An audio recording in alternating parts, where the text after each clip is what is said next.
Kitchen తాతకు స్వాగతం. ఈరోజు మీరు చాలామంది తినేటువంటి ఒక టిఫిన్ మనం చేసుకుంటూ పోతున్నాం. అది ఉప్పుడు పిండి. ముఖ్యంగా తెలంగాణ ప్రాంతం లోపల చాలామంది తీసుకున్నటువంటి ఒక బియ్యం పిండితో చేసేటువంటి ఒక పదార్థం ఇది. ఉప్మా అనేటువంటిది ఏమో ఉప్మా రవ్వతో చేస్తారు. అదేవిధంగా నాటు ఉప్మా తినొచ్చు మీరు. కానీ ఉప్పుడు పిండి అనేటువంటిది బియ్యం పిండితో చేసేటువంటి ఒక సింపుల్ రెసిపీ. దీనికి చాలా ఇంగ్రీడియంట్స్ కూడా ఏమి ఉండవు. దీని మెయిన్ కావాల్సినటువంటి ఉల్లిపాయలు, అదేవిధంగా కొన్ని పచ్చిమిర్చి, కరివేపాకు, దీంతో పాటుగా జీలకర్ర, పోపు దినుసులు కూడా ఒకటి వేయాలి. అయితే దీన్ని ఏ విధంగా చేద్దామో చూసి తెలుసుకుందాం. చూసాం ఫ్రెండ్స్, ఇక ఉల్లిపాయలు కూడా కోయడం జరిగింది. అదేవిధంగా పచ్చిమిర్చి కోసుకున్నాం, కరివేపాకు సిద్ధంగా పెట్టుకున్నాం. ఇప్పుడు చాలా సింపుల్గా జరిగేటువంటి ఈ ఉప్పుడు పిండి రెసిపీని మీరు చూసి నేర్చుకోండి. ఒక కడాయి పెట్టండి పొయ్యి పైన.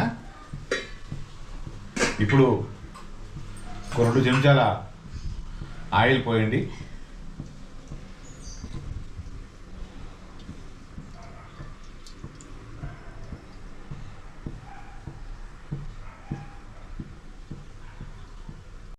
జీలకర్ర, ఆవాలు, అదేవిధంగా పోపు కావాల్సినటువంటి ఒక పప్పులు, దీంట్లో మినపప్పు, శనగపప్పు, ఈ 2 మిక్స్ చేసి ఉంచుకున్నాం మనం.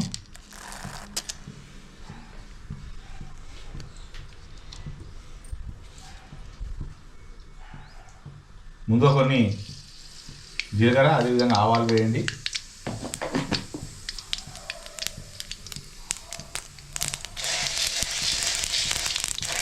మిక్స్ చేసుకోవడం యొక్క పప్పు దినుసులు వేసేయండి.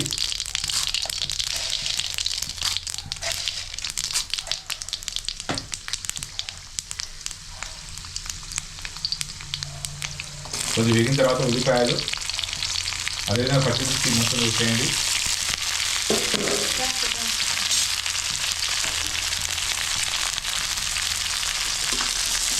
బాగా కలిపేయండి.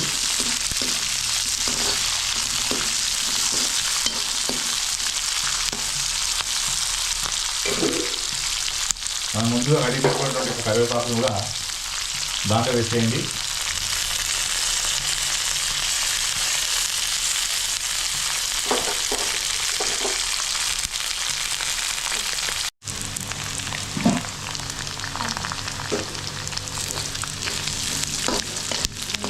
మగ్గిపోయాయి.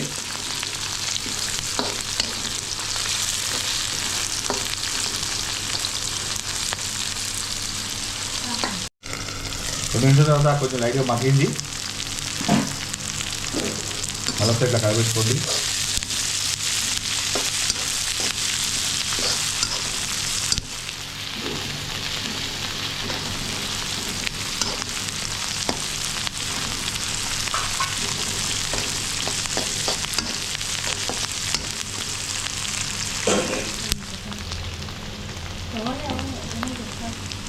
ఇంకో 2 నిమిషాలు మళ్ళీ మూత పెట్టి ఉంచుకోండి.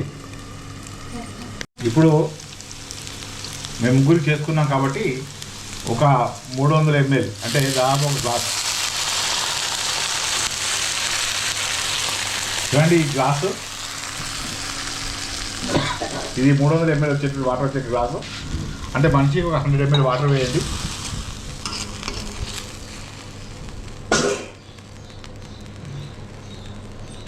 దాదాపు ఉప్పు కూడా వేయండి.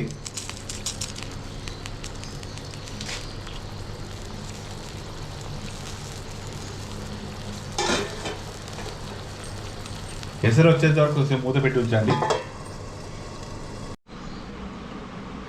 సిద్ధం చేసుకున్నటువంటి ఉప్పుడు పిండి, దాంతోపాటు ఆనియన్ స్లైస్, అదేవిధంగా నిమ్మకాయ,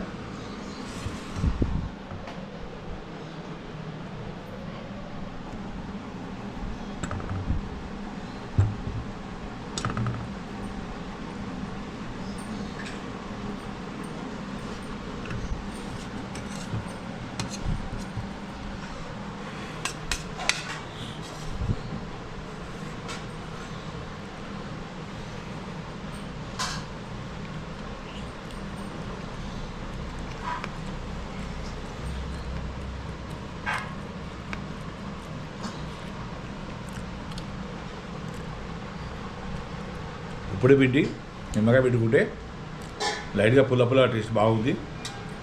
దీంతో పాటు మధ్యలో మళ్ళీ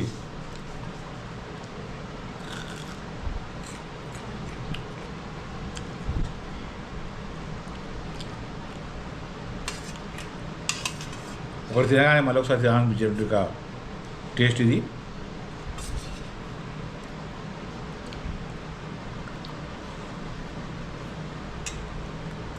సూపర్ బాగుంది.